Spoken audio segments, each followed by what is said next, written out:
کہ تم میری بیعت کر لو اور امام حسین نے انکار کر دیا۔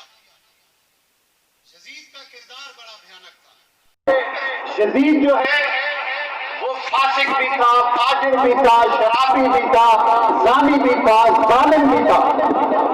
اور حقوق کی رکھوالی کرنے والا نہیں تھا۔ جب اس نے بھیجا کہ بھائی جاؤ امام حسن امام حسین کو کہو کہ میری بیعت کرے، حضرت عبداللہ بن زبیر کو کہو میری بیعت کرے، حضرت عبداللہ بن ابو بکر کو کہو کہ میری بیعت کرے، جیسے صحابہ جو اس وقت تھے ان کو بلا کر اس وقت کے حکمران نے جب یہ کہا کہ یزید یہ چاہتا ہے کہ آپ بیعت کریں، ان سب نے متفقہ طور پر کہا، اسی کو جو یزید کا پیغام اس وقت کا گورنر دے رہا تھا اس کو کہا کہ بھائی آپ بتائیں کہ کیا وہ اسلام پر قائم ہے؟ انہوں نے کہا نہیں، قائم نہیں۔ تو جب وہ اسلام پر قائم نہیں ہے اور چند آوارہ گرد لوگوں نے اس کو خلیفۃ المسلمین بنا دیا ہے، مسلمانوں کا نمائندہ نہیں ہے، فاسق ہے، فاجر ہے، وہ موسیقی کی محفلیں سجاتا ہے، شراب کی محفلیں سجاتا ہے، زنا کے ماحول کو پیدا کرتا ہے، اور ہر وقت شریعت مصطفیٰ کا جو ہے دشمن بنا ہوا ہے، تو ہم اس کی بیعت نہیں کر سکتے۔ اس کو اطلاع ملی اور اطلاع ملی تو اس نے کہا کہ اب ان کو قتل کر دو۔ پھر اسی نے کہا کہ بھائی میں ان کو قتل اس لیے نہیں کر سکتا، ایک تو یہ لوگ حق پر ہیں اور تم غیر حق پر ہو، اس لیے میں ان کو جو ہے وہ نہیں کر سکتا قتل۔ اس کو معزول کر دیا گیا، ظلم کیے، جو بھی انداز اختیار کیا۔ ان میں سے ایک صحابی، ایک سناتا چلا جاؤں کہ یزید نے جہاں اور مسجدوں کو ویران کیا وہاں پر مسجد نبوی کو بھی ویران کیا۔ مسجد نبوی میں اگر کسی کے دور اقتدار میں اذانیں نہیں ہوئی ظاہری طور پر اور نمازیں نہیں ہوئی تو وہ یزید کا دور تھا۔ وہ مسجد نبوی جس میں تمام خلفائے راشدین نے بیٹھ کر نہ صرف امامت کی ہے بلکہ امت کے فیصلے بھی کیے، اس مسجد نبوی میں نماز پڑھنے کی لوگوں کو اجازت نہیں تھی، استقبال بنا دیا۔ اور ایک صحابی اس ماحول سے بچنے کے لیے، سنتے چلے جائیے، اس ماحول سے بچنے کے لیے ایک صحابی نے اپنے اوپر ملنگ کا یا ذہنی توازن کھو بیٹھنے کا جو ہے وہ رنگ اختیار کیا ہوا تھا کہ وہ بچنا چاہتا تھا کہ جب ظلم اس انتہا تک پہنچ جاتا ہے تو پھر حکمت کے ساتھ آگے پیچھے ہونا شریعت میں جائز بھی ہے۔ تو وہ ملنگ بن کے اور اپنا ذہنی توازن کھو بیٹھنے کے انداز میں پھرتا تھا، تو وہ صحابی مسجد نبوی کے کونے میں بیٹھا ہوا تھا، بیٹھا رہتا تھا، اور جب وہ بیٹھا رہتا تھا کونے میں تو جب مسجد میں نمازی کوئی نہیں آتا تھا، اس کی روایت ہے جب یہ ظلم ٹل گیا تو پھر اس نے روایت کی، اس کی روایت ہے کہ جب نماز کے لیے کوئی نہیں آتا تھا مسجد میں یزید نے، مسجد نبوی شریف میں یزید نے اذانیں بند کر دی تھی، تو اس وقت بھی 5 وقت نبی رحمت صلی اللہ علیہ وآلہ وسلم کے روضہ اطہر سے 5 وقت اذان کی آواز آیا۔ سبحان اللہ، سبحان اللہ۔ حضرات محترم، اس مسجد نبوی پر بھی اس نے حملہ کر رکھا تھا، ننگے ڈانس کرانے، موسیقی کی محفلیں سجانا، یہ سارا کچھ اس کا طریقہ کار اور طریقہ واردات تھا۔ اگر صرف شرعی امور میں نہیں بلکہ دنیاوی امور میں لوگوں کے حق مارنا، لوگوں کے ساتھ ظلم اور زیادتی کرنا اس کا طریقہ واردات تھا، تو حسین کیسے اس کی جو ہے وہ بیعت کر سکتا تھا؟ اور یہ کوئی شہزادے کی جنگ نہیں تھی، یہ نظریے کی جنگ تھی، یہ شعور کی جنگ تھی، یہ سوچ کی جنگ تھی، یہ عقیدے کی جنگ تھی۔ اگر یہ کہا جائے کہ یزید بھی شہزادہ تھا، ایسا کہنے والا لعنتی ہے، اور افسوس سے کہنا پڑتا ہے کہ پاکستان میں ایسے لوگ بھی ہیں جنہوں نے یزید کو حق پر کہا، یزید کو حضرت یزید کہتے ہیں، ایسے مسلمان بھی ہیں، امام مسجد بھی ہیں، داڑیاں بھی رکھی ہوئی ہیں، دین کی تبلیغ بھی کرتے ہیں، قرآن بھی پڑھتے ہیں، کبھی وہ توحید توحید توحید کی بات کرتے ہیں، کبھی وہ اہل حدیث اہل حدیث اہل حدیث کی بات کرتے ہیں، اور کبھی وہ اسی انداز میں صحابہ کرام کی عظمتوں کی بات کرتے ہیں، لیکن اپنے بیٹوں، ایک امام مسجد نے لاہور میں اپنے بیٹے کا نام یزید رکھا، یزید حق پر تھا۔ لٹا کی مسجد میں خطیب تھا، وہ اب تو مر گئے، اس نے کتاب بھی لکھی کہ جناب یزید کہنا اور اس پر کرنا جائز ہے، اگر یہ ساری بات مان لی جائے تو پھر امام حسین کی قربانی کہاں گئی؟ اللہ اکبر، اور جب اللہ اللہ اللہ، سنیے ذرا بات، عظمت کی بات کر رہے تھے حضرت صاحب کہ عظمت حسین کیا ہے؟ ایک زانو پہ حضرت حسین تشریف فرما ہے، ایک زانو پہ حضرت ابراہیم تشریف فرما ہے۔ حضرت ابراہیم رحمت کائنات صلی اللہ علیہ وآلہ وسلم کے بیٹے، ایک طرف بیٹا ہے، دوسری طرف نواسا ہے، رحمت کائنات کی جھولی ہے۔ جبرائیل آ جاتا ہے، اللہ تعالیٰ فرماتا ہے ان دونوں میں سے ایک مجھے چاہیے، اللہ اکبر، اللہ اکبر، ایک کی شہادت ہوگی، ایک کو ابھی جو ہے مجھے چاہیے، جو ہے مجھے چاہیے۔ تو رب کائنات کے پیارے محبوب تھوڑا سا سوچنے پر مجبور ہوئے کہ بیٹا دے دوں یا نواسا دے دوں۔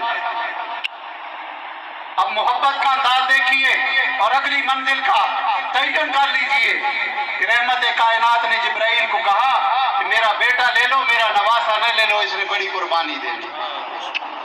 ام سلمہ کو کہا کہ یہ مٹی میں تمہیں دے رہا ہوں، جس دن یہ مٹی سرخ ہو جائے گی اس دن سمجھ لینا میرا حسین کربلا میں شہید ہو گیا۔ شہادت کہاں تھی اور بتا کہاں رہے تھے؟ یہ شہزادوں کی جنگ تھی، مولا کائنات کے بیٹے کی جنگ کو شہزادوں کی جنگ نہیں کہا جائے گا۔ یہ سوچ، نظریے، ملوکیت، امریت کے خلاف جنگ تھی۔ یہ یزیدیت ایک سسٹم کا نام ہے، ایک نظام کا نام ہے، ظلم اور بربریت کا نام ہے، عریانی اور فحاشی کا نام ہے، برائی کا نام ہے، بدی کا نام ہے، لادینیت کا نام ہے، اسلام کو مٹا دینے کا نام ہے، کلمہ توحید کو برباد کر دینے کا نام ہے، اور دوسری طرف توحید کے پرچم کو بلند کر دینے کا نام حسین ہے، رسالت کے پرچم کو بلند کر دینے کا نام حسین ہے۔ اور حسین علیہ السلام نے کربلا میں جو قربانی دی، وہ قربانی جو ہے وہ کسی چاہو جلال کے لیے نہیں تھی کہ یہ شہزادوں کی جنگ تھی،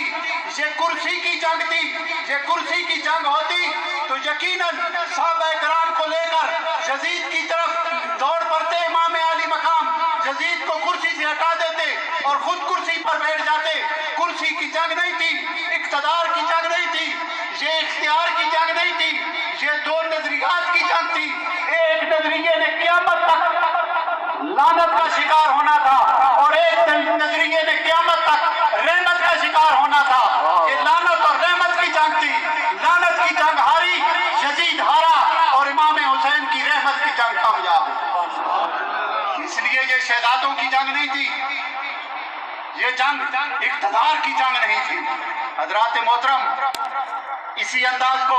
دوسری طرف بھی آپ دیکھتے ہیں کہ یہ تو مشیت الہی تھی، یہ تو اللہ تعالیٰ کی طرف سے حکم تھا، یہ اللہ تعالیٰ کی طرف سے اس امتحان سے گزرنا تھا۔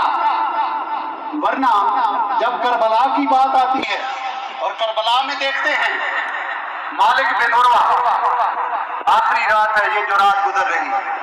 یہی رات جب ایک پیغام بھیجا، دوسرا پیغام بھیجا، تیسرا، لوگ کہتے ہیں کہ حسین نے کمپرومائز نہیں کیا، یہ بھی اعتراض کرتے ہیں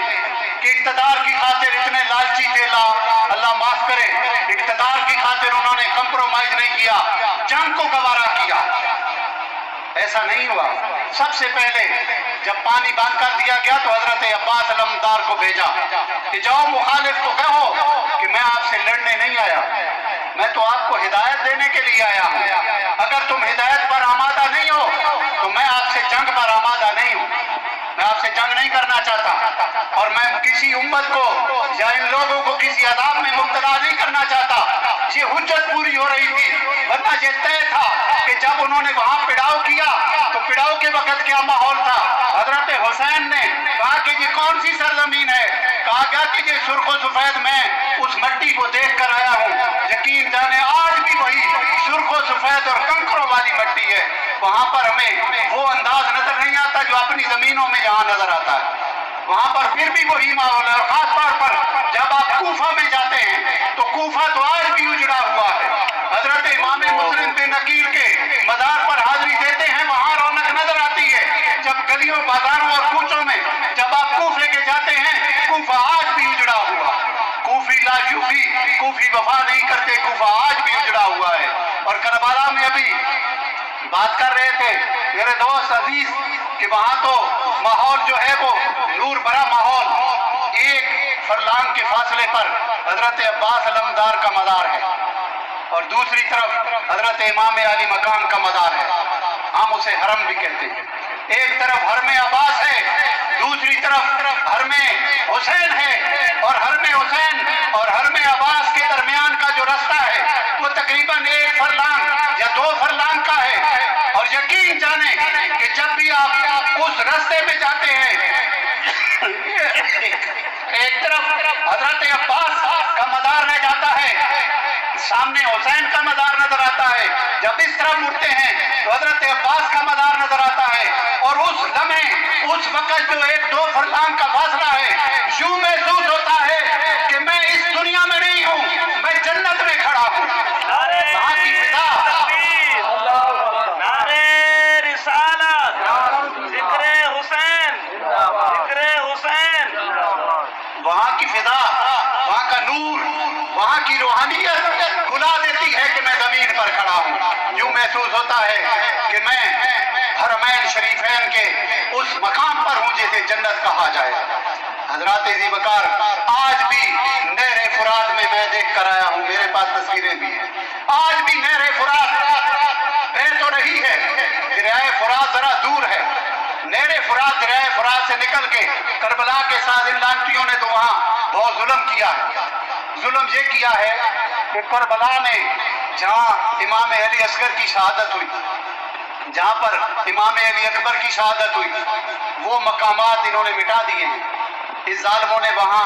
ہوٹل بنا دیے ہیں رہائش کے لیے، لوگوں کی سہولت کے لیے، اور وہ میدان جو ہے اس میدان تو صرف ایک جگہ باقی بچی ہوئی ہے کہ جہاں خیمے نظر تھے، وہ خیموں والی جگہ ابھی تک انہوں نے محفوظ رکھی ہوئی ہے، پتہ نہیں ان کے کیا مقاصد ہوں گے، لیکن جو کربلا میں جہاں جہاں امام علی مقام کے خاندان کا خون بہا ہے وہاں پر انہوں نے اپنے مکانات بنا لیے ہیں، اور پھر گلیوں کوچوں میں جا کر کہیں کونے میں یہ حضرت علی اکبر کی جائے شہادت ہے اس کا نشان ملتا ہے، یہ علی اکبر کی جائے شہادت ہے اس کا نشان ملتا ہے گلیوں کوچوں میں اندر جا کے۔ اور پھر میں بات تو لمبی نہیں کرنا چاہ رہا لیکن لمبی ہوتی جا رہی ہے، جب میں امام علی مقام کے مزار کے ساتھ 20-30-40 فٹ کے فاصلے پر میں چلتے چلتے دوسری سائڈ پہ ہوا کہ یہ الگ سے مزار کس کا ہے، وہاں 3 مزار ہیں، ایک مزار یہ ہے 40 فٹ کے مزار پر امام علی مقام کا، امام حسین علیہ السلام کا، اور پھر 10 فٹ کے فاصلے پر تمام شہداء کا لمبا ایک قبرستان جو ہے وہ بنایا گیا ہے، یہ مزار ہے۔ اور جب میں امام علی مقام کے مزار کے ساتھ بوڑھے لوگوں کی محبت کی یاد میں یہ عرض کرنا چاہتا ہوں کہ جب میں وہاں گیا تو میں نے یہ دیکھا کہ وہاں پر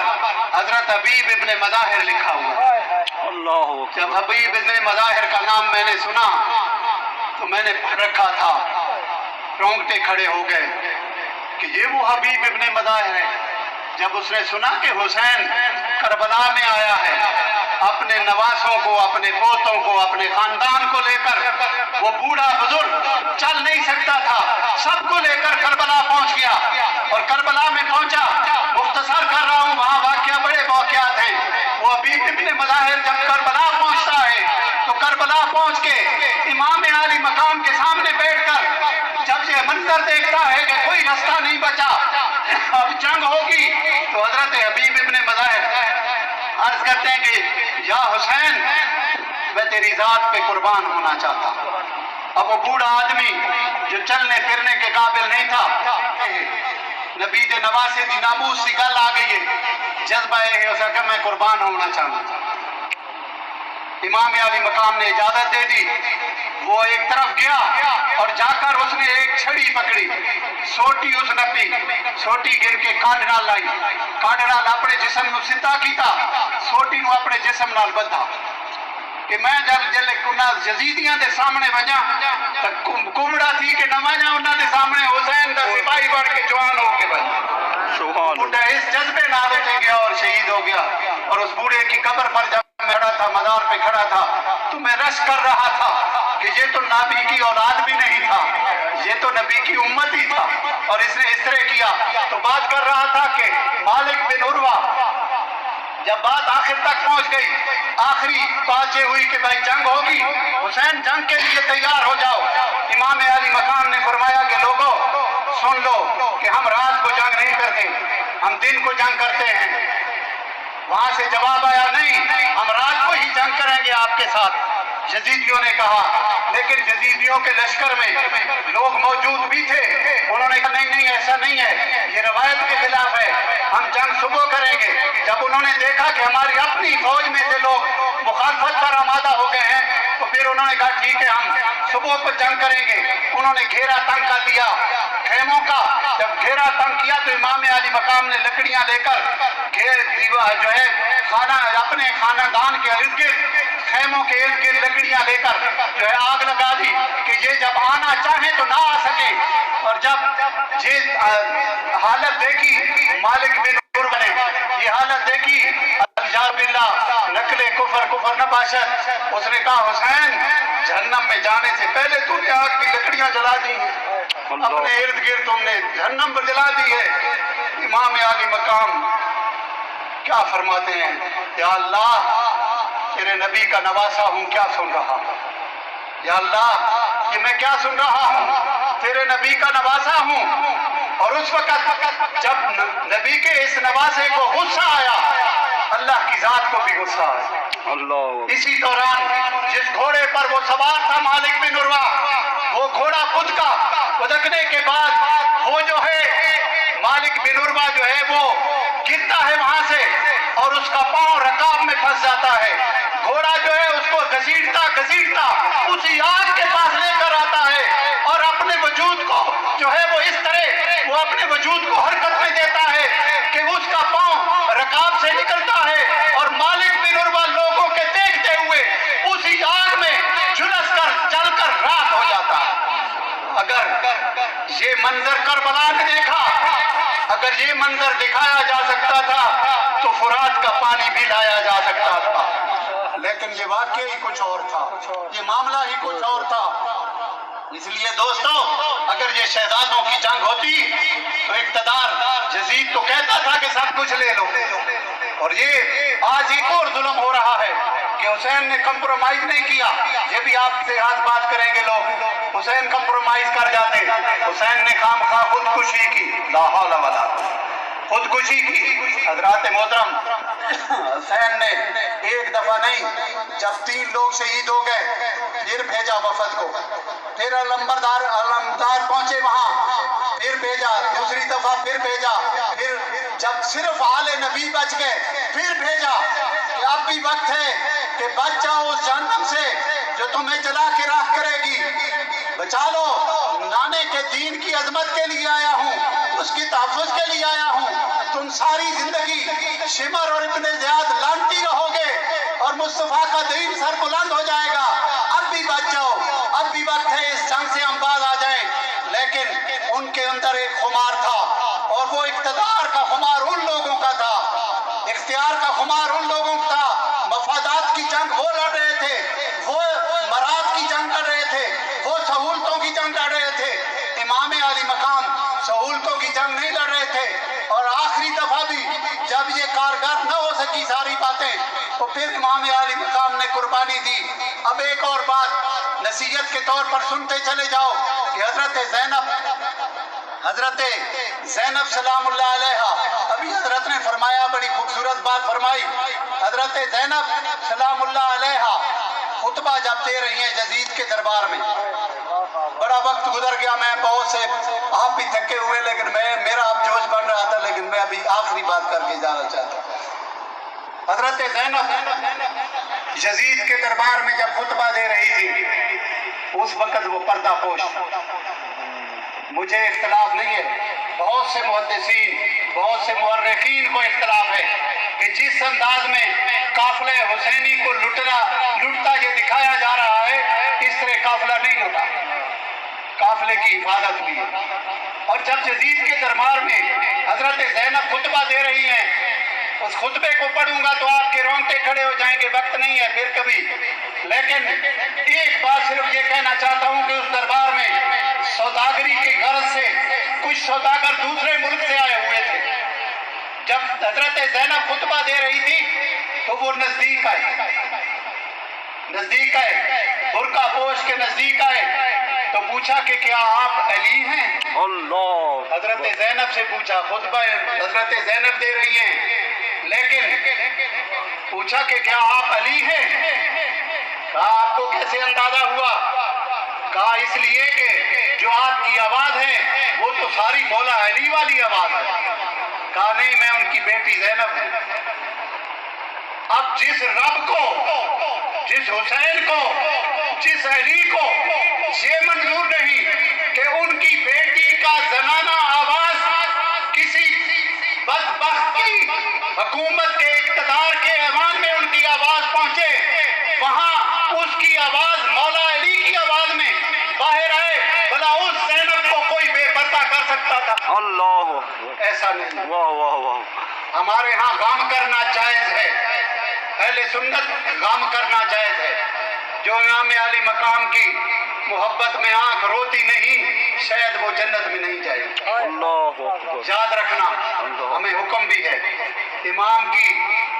اس قربانی پر رونے والے جنت میں جائیں گے۔ رونا جائز ہے،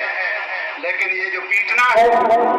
یہ جو جسم کے ساتھ میں نے ایران میں مناظرہ کیا ہے، اس بات ثابت کریں وہاں اس طرح نہیں کرتے جس طرح یہاں، وہاں بھی جا کے یہ پاکستانی ہی کرتے، ایون دین کے وہاں حضرت شہر بانوں کا مزار بنا رکھا ہے تہران میں۔ میں نے کہا ہمیں وہاں لے جاؤ، سرکاری وفد میں تھے، میں نے کہا ہمیں وہاں لے جاؤ، تو 3 دن میں کہتا رہا، انہوں نے کہا وہ مجھے نہیں لے کر گئے۔ میں نے کیا مسئلہ ہے؟ اس نے جو ہمارا سربراہ تھا وہاں میں گائیڈ کر رہا تھا، اس نے کہا میں آپ کو شاہ صاحب بتاؤں،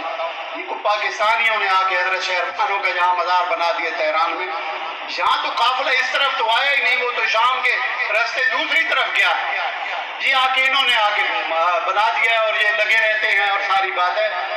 ایسی بہت سی تہمات ہمارے معاشرے میں پائی جاتی ہیں۔ پیٹنا جائز نہیں ہے اور یہ منع ہے، یہ حرام ہے۔ اس لیے اور ہاں، ایسے کسی آدمی کے رنگ میں اپنے آپ کو رنگنا بھی حرام ہے۔ یاد رکھنا کہ جو گستاخی کے انداز میں